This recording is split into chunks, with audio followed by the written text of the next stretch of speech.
Everyone, good morning সবাইকে। তো তোমরা আগের দিনের ব্লগটা দেখেছো। তো এই দেখো আমার বরমশাই লাঠি কিনে নিয়েছে। আমরা এবার লাঠি নিয়ে যাত্রা শুরু করব কেদারনাথের উদ্দেশ্যে, মানে বাবা ভোলানাথের উদ্দেশ্যে। খুব এক্সাইটেড যে কখন দেখবো, আর এই দিনটার অপেক্ষায় ছিলাম যে এখান থেকে কখন হাঁটাটা শুরু করব। তো শুরু করে দিয়েছে অলরেডি। দেখো হাঁটতে হাঁপিয়ে গেছি, এই যে আমরা হারিয়ে পড়েছি একটু। আদিদেব শঙ্করা দুটো রাস্তা এসেই প্রায় হাঁপিয়ে পড়েছি, দাঁড়িয়ে গেছি। তো আমাদের দল আলাদা হয়ে যাচ্ছে, কেউ কেউ আগে আগে চলে যাচ্ছে, কেউ কেউ পরে পড়ে যাচ্ছে, এরকম একটা ব্যাপার। তো ভীষণ কষ্ট হচ্ছে, বসে পড়েছি। মানে অভ্যাস থেকেও বড় কথা, কারোরই অভ্যাস থাকে না। মানে এত কষ্ট হচ্ছে, বাবা ভোলানাথের নাম করে যে কি কষ্টে যাচ্ছি সেটা শুধু বাবা ভোলানাথই জানে আর আমরাই জানি। তাই বসে একটু রেস্ট নিচ্ছি। এমনি অনেকেই একটু পিছিয়ে পড়েছে, তাই জন্য একটু বসে পড়েছি আর রেস্টও নিচ্ছি।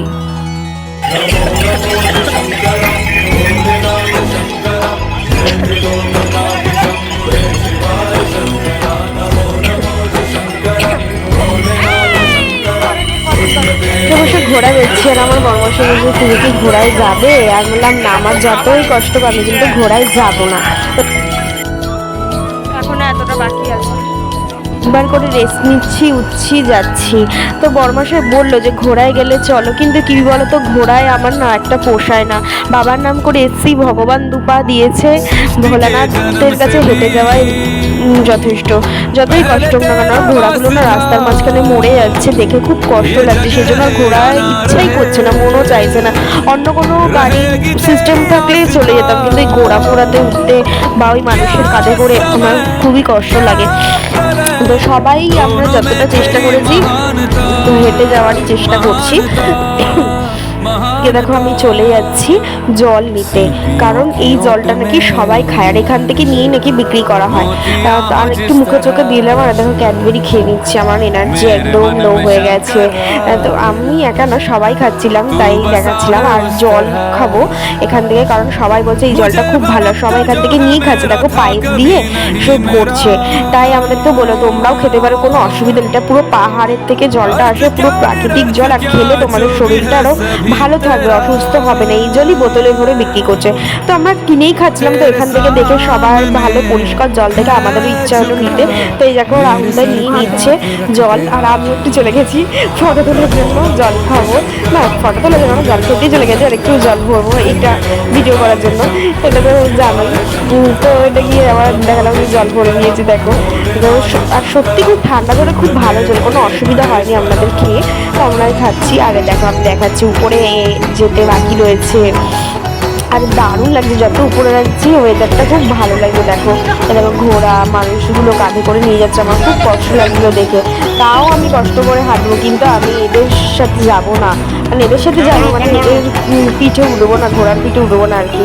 এবার আবার হাঁটতে হাঁটতে আবার চলে এসেছি একটু রেস্ট নিতে। রেস্ট নিতে বলতে কি, সারাদিন সকাল থেকে কিছু খাওয়া দাওয়া করিনি, একদম সেই ভোরবেলা বেরিয়েছি। এইবার চলে এসেছি খাবার দোকানে সকালবেলা। তা আবার কি, এখানে তো জানোই কি কি পাওয়া যায়, ম্যাগি আর রাজমা চাল ছাড়া আর কিচ্ছু পাওয়া যায় না।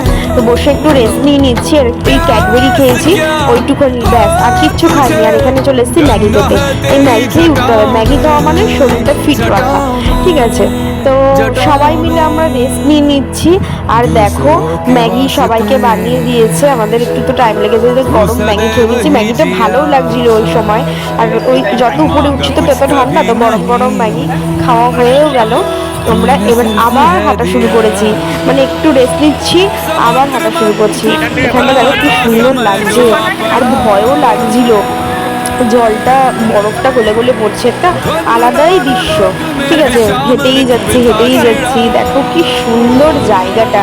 মানে যত যাচ্ছি না তত মুগ্ধ হয়ে যাচ্ছি যে ভোলানাথ এত সুন্দর জায়গায় থাকে, মানে মন থেকে একটা আলাদাই অনুভূতি আসছে, ঠিক আছে। ফিলিংসটা একটা অন্যরকম। আর এটাকে চারিদিকে ঝর্ণার জলটা দেখলে একটা আলাদা আওয়াজ, মানে দারুণ পরিবেশ একটা, ঠিক আছে।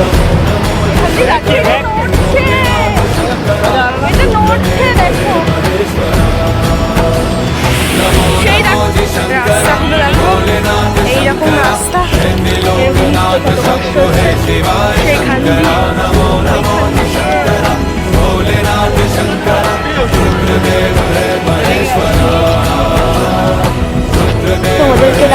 চলে দেখালাম যে এরকম রাস্তা আর আকাশের অবস্থাটা দেখো, খুব সুন্দর পরিবেশ। ঠিক আছে, মাঝে মাঝে বৃষ্টি আসছে, আমরা রেনকোট পরে নিচ্ছি, আবার রেনকোট খুলে নিচ্ছি। তো যখন বৃষ্টি আসছে সেই ভিডিওটা তোমাদের সাথে শেয়ার করতে পারছি না, কারণ ফোনটা তো ব্যাগের ভেতরেই দিয়ে দিচ্ছি না। এই যে দাঁড়িয়ে আবার একটু রেস্ট নিয়ে নিচ্ছি, আবার যাচ্ছি, এই করছি। কিন্তু যতই কষ্ট হোক ভোলানাথের কাছে পৌঁছাতেই হবে। কতক্ষণে যে পৌঁছাবো, মানে মনটা চাইছে যে যত তাড়াতাড়ি পৌঁছাবো, আমি যত তাড়াতাড়ি ভোলানাথকে দেখতে পারবো, মনটা একটু শান্তি পাবো। এই হচ্ছে ব্যাপার। কিন্তু বিশ্বাস করো, পথের মাঝখানে যে এত অসুস্থ হয়ে পড়লাম, কি বলবো তোমাদেরকে, খুব কষ্ট হচ্ছে। এত কষ্ট হচ্ছে, যত উপরে উঠছে একটু দমের কষ্ট হচ্ছে আর কি। তাই একটু কর্পূর নিয়ে নিয়েছিলাম সাথে, কর্পূর নিয়ে একটু মানে গন্ধটা, স্মেলটা নিয়ে নিচ্ছি যাতে এই দমের কষ্টটা কাটে। ঠিক আছে, কিন্তু তোমরা জানো যারা পাহাড়ে যাও, কর্পূরের গন্ধ নিলে মানে অতটা কষ্ট হয় না, শ্বাসকষ্ট আর কি। তো আমাদের শ্বাসকষ্ট মানে উপরে যত উঠছে একটু দমের কষ্ট। তো দেখো কোথায় ছিলাম, কোথা থেকে কোথায় চলে এসেছি সেটাই তোমাদেরকে দেখাচ্ছি। আর যত উপরে উঠছি মানে কি বলবো, সুন্দর লাগছে, মনটা যেন আরো হালকা হচ্ছে যে মানে বাবার কাছে কোথা থেকে কোথায় চলে আসলাম, এরকম একটা ব্যাপার। ঠিক আছে, তো এই যে চারিদিকে দেখো, এইগুলো কিন্তু সাইডে সাইডে দোকান। ঠিক আছে, আর মানে খাবার জিনিসের দোকান, আর মানুষ রয়েওছে। হ্যাঁ, ট্রেনের মধ্যে তো আমরা দাঁড়িয়ে পড়েছি, কারণ আমাদের 2-3 জন সব আলাদা হয়ে গেছে, একসাথেই যাচ্ছি। যে আলাদা হয়ে যাচ্ছি, আবার দাঁড়াচ্ছি, এই করছি। আবার দেখো কিছুটা রাস্তা এসে বসে পড়েছি, মানে আর পাচ্ছি না, মনে হচ্ছে কখন উঠবো, মানে পাটা যন্ত্রণা করছে। তার থেকেও বড় কথা কি বলতো, কষ্ট হচ্ছে। পাহাড়ি রাস্তা, তোমরা যারা গেছো তারা তো জানো, তাদেরকে আর বলার কিছু নেই। কিন্তু যারা যাওনি তাদেরকে বলবো যে পাহাড়ে উঠতে গেলে না একটা কষ্ট হয় ঠিকই, কিন্তু ভোলানাথের টানাটানে যে কীভাবে চলে আসা যায়, মানে তোমাদেরকে বলেও বোঝাতে পারবো না। তো দেখো, এই দেখো আমার বরমশাই পুরোপুরি অসুস্থ হয়ে গেছিলো। তারপরে এখানে ক্যাম্পে এখানে সবাই বললো ডাক্তার দেখিয়ে দিতে, কেন ডাক্তার দেখিয়ে নিল, বললো কিছুই না, তুমি চলে এসছো, আর 10 মিনিট একটু অপেক্ষা করো, ভোলানাথের দর্শন পেলে তুমি ঠিক হয়ে যাবে, ভোলানাথের মন্দিরের চূড়া দেখলে তোমার মন ঠিক হয়ে যাবে, শুধু এটা একটু কষ্ট হচ্ছে। তো একটু ওষুধ টষুধ দিল, খেলো, তারপরে খেয়ে দেখো আমি এখানে দাঁড়িয়ে তো 10 মিনিটের মধ্যে তো সব শরীর খারাপ ঠিক হয়ে গেছে আমাদের, কারণ 10 মিনিটের মধ্যে বাবার দর্শন পেতে চলেছি। আর সত্যি কথা বলতে একটু হয়ে গেলেই মন্দিরের চূড়া। তো সত্যি উনি ঠিক বলেছেন যে আমরা মন্দিরের চূড়াটা দেখলে সুস্থ হয়ে যাবো, তো দেখতে পেয়েও যাচ্ছি আস্তে আস্তে। ঠিক আছে, যেটা ফোনে আমি তোমাদেরকে শেয়ার করতে পারছি না। তো এখানে দেখো আমরা দাঁড়িয়ে দাঁড়িয়ে এই করছি, আমাদের কি করছে। তো আমরা আর কিছুক্ষণের মধ্যে বাবাকে দেখলে আমাদের সবার শরীর সুস্থ হয়ে যাবে। ঠিক আছে, দেখো দেখা যাচ্ছে না কিন্তু আমরা দেখতে পাচ্ছি, মানে মোবাইলে তোমাদেরকে দেখাতে পারছি না, কিন্তু বাড়ি দেখা যাচ্ছে একটুখানি, ওই দেখো বরফের মধ্যে। তো ফাইনালি চলে আসলাম।